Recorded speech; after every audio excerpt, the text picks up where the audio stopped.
morning, Mom. I'm Christian Theater. Our topic for today is the Gospel of Mark. The Gospel of Mark opened with a bold declaration: the Gospel of Jesus Christ, the Son of God. Mark 1, verse 1. Mark immediately followed with a reference to Isaiah prophecy, positioning John the Baptist as the forerunner of Jesus. This connection showed that Mark aims to root Jesus' story in the foundation of Judaism, establishing continuity with the Old Testament and leading authority to his narrative. So it means is the Gospel of Mark starts with a strong statement saying about Jesus Christ, who is the Son of God. And right after this, Mark refers to the prophecy from the Old Testament, which predicted that someone would come to prepare the way of Messiah. Mark identifies this person as John the Baptist. By doing this, Mark connects the story of Jesus to a Jewish tradition and scriptures, which help show that Jesus' coming was part of God's long-term plan. This connection gives more authority and meaning to Jesus' story, especially for Jewish readers who respected the Old Testament. Basically, Mark is trying to show that Jesus' story is not random or new but deeply rooted in Jewish prophecy and history. Next is clarifying John the Baptist's role. Mark portrayed John the Baptist as someone whose mission was to prepare the way for Jesus, not to compete with him.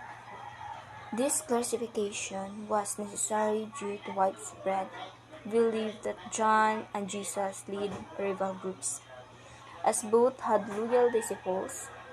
In fact, the Gospel of John notes that some of John's disciples eventually followed Jesus. Mark's efforts show how early Christians defended the uniqueness and superiority of Jesus' mission through their writings.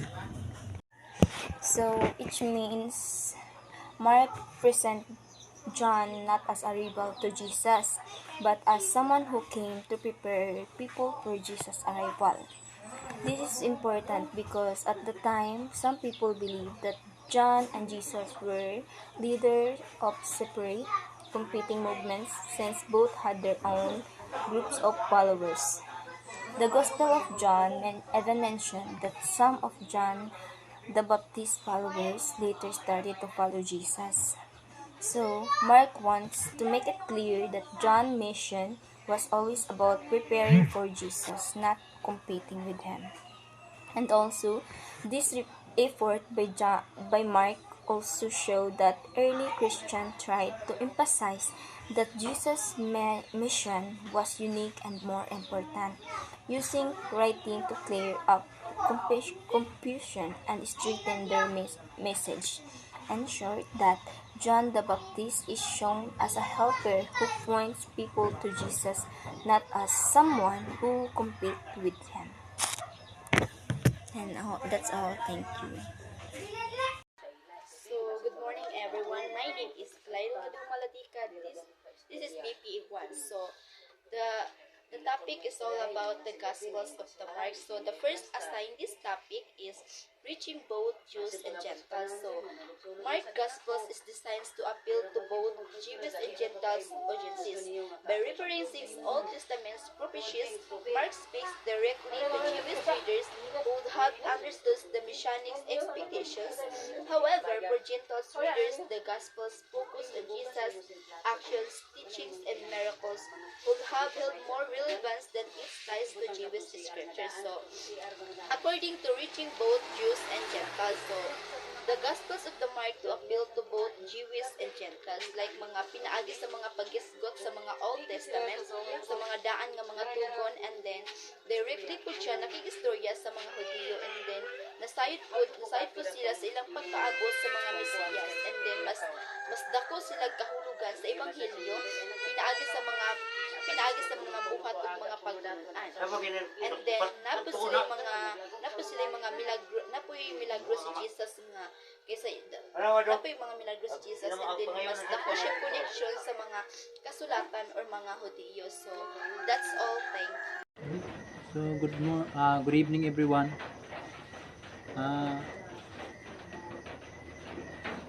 Tonight we were going to discuss about the historical background and dating the gospel. In Mark 13:1-2, Jesus predicts the destruction of temple in Jerusalem. This reference has led scholars to believe that Mark was written around the time of temple actual destruction, which occurred in 17 AD. The tone and content suggest that the gospel was likely written in either shortly before or just after a significant history event. So ayon sa pag-aaral ng mga scholar, pinaniniwalaan nilang ang sulat ni Mark o Marcos patungkol sa prediksyon ng Panginoong Hesukristo sa pagkawasak ng templo. Pinaniniwalaan ng mga scholar na isinusulat ni Marcos ang patungkol sa pagkawasak ng templo ay sa panahon mismo ng mga araw ng kaganapan sa pagkawasak nito. Iminumungkahi ng mga scholar na ang may akda ay sumusulat bago o pagkatapos ng kaganapan. Ayon naman sa ibang pag-aaral ng ibang scholar, inimumungkahi na dapat mas maagang pitsa para sa kay Marcos at marahil ito ay sa panahon ng 60 AD. Ang patungkol naman sa hula ni Kristo sa pagkawasak ng templo, tumutukoy ang mga ito sa mga papalapit na kapahamakan, pag-uusig at pagdurusa na kaharapin ng mga bayan ng Diyos. Okay, let's proceed to another topic. Let's proceed to the beginning of Jesus' public life. Unlike Matthew and Luke, Mark does not include the stories about Jesus' birth or childhood. The Gospel begins with Jesus' baptism by John, showing that Mark only knew as an adult, from his baptism to death and resurrection. Mark's Gospel focuses on the public ministry of Jesus, providing a direct action-packed account of his mission. Okay. Sinasabi dito na ang kaibahan ni Marcos kay Mateo at Lucas na kapwa niya apostol. Unlike Mateo and Luke, Mark does not include about Jesus' birth and childhood kung babasa natin sa Bible. According to the text, Mark begins with Jesus' baptism. Ito yung panahon ng pagbautismo kay Jesus sa Ilog Jordan sa pamamagitan ni Propeta Juan, or what we call John the Baptist. Inilarawan dito na ang pagkakilala ni Marcos kay Jesus Christ is it was only as Jesus as an adult. So ito yung panahon na si Jesucristo ay matanda na, nasa panahon na ng kanyang pangangaral. Sa pangkalahatan mula sa bautismo, pagpako, pagkamatay at sa muling pagkabuhay ng Panginoon, ang mga sulat ni Marcos ay nakatuon sa mga mas mahalagang pangyayari sa panahon ng pangangaral ng Panginoong Hesus. So sa mga sulat ni Marcos, nakapokus yung mga isunulat niya sa pangangaral ni Jesus, katulad ng mga pangyayari nung binato si Jesus, pinako siya sa krus hanggang sa kamatayan ni Jesus. Yun yung mga ipinukus talaga ni Marcos. Hindi na siya kumuha ng mga kabataan ni Jesus Christ. Mas binigyan pansin niya yung mas mahalagang detalye ng pangangaral ng Panginoong Jesucristo mula sa kanyang bautismo, pagkamatay at muling pagkabuhay. So that's all. Thank you.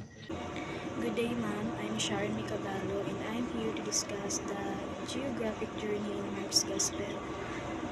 The Gospel begins in Judea, where John the Baptist is active and where Jesus is baptized and tempted. So, ang Gospel nagsugod sa Judea, mao ni ang lugar na active si John the Baptist og dito po gibaptize si Jesus og dito siya na tempted. So, sa sugod pa lang, mas dito una ang mga panghitabo. Pero pagkahuman ato sa Mark chapter 1 verse 14 niingon nga Jesus came into Galilee. Kani nga line murag clue nga basin ang nagsulat sa gospel taga Galilee pod. Kaya iyang gi-emphasize nga nisulod si Jesus dito sa ilang lugar murag familiar siya sa Galilee. So possible nga dito siya gikan. Pag abot sa later part sa story, si Jesus ni travel padulong sa south balik sa Judea dito sa Jerusalem. Nahitabo ang katapusan nga mga pahitabo sa iyang kinabuhi like crucifixion and the resurrection. Is the significance of Galilee. Galilee holds a special place in Mark's Gospel. It is not only the main settings for Jesus' ministry but also likely the home of the writer. So ang Galilee special kayo sa Gospel ni Mark. Dili lang kay dito nahitabo ang daghan sa mga buhat ni Jesus like pagtudlo, pag-heal o miracles. Pero possible nga ang taga Galilee mismo ang nagsulat ani nga Gospel. Tungod kay familiar siya sa lugar, murag mas tinuod o mas personal ang pag-istorya niya, murag first hand account ba kay kaila siya sa kuan mga lugar. Og pagkahuman nga nabanaw si Jesus, iyang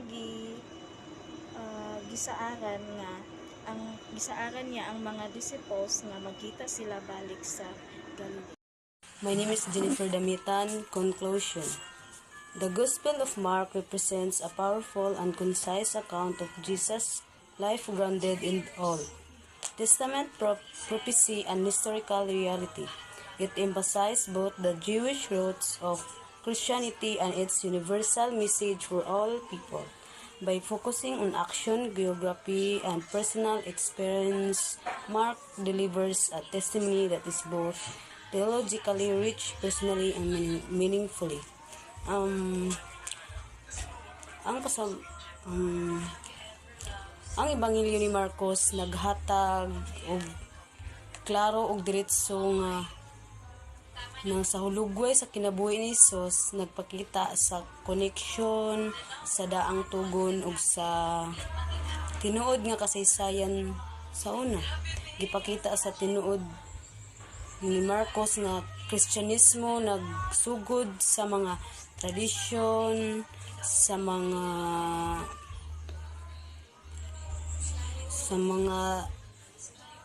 Hudiyo kay kini tanan sa mensahe ni Marcos kay alang sa tanan. Gipatuman ni Marcos ang gibuhat ni Jesus as siya miadto ug unsa epekto niya tungod sa mensahe ni Marcos sa nga espirituhanon kini na mensahe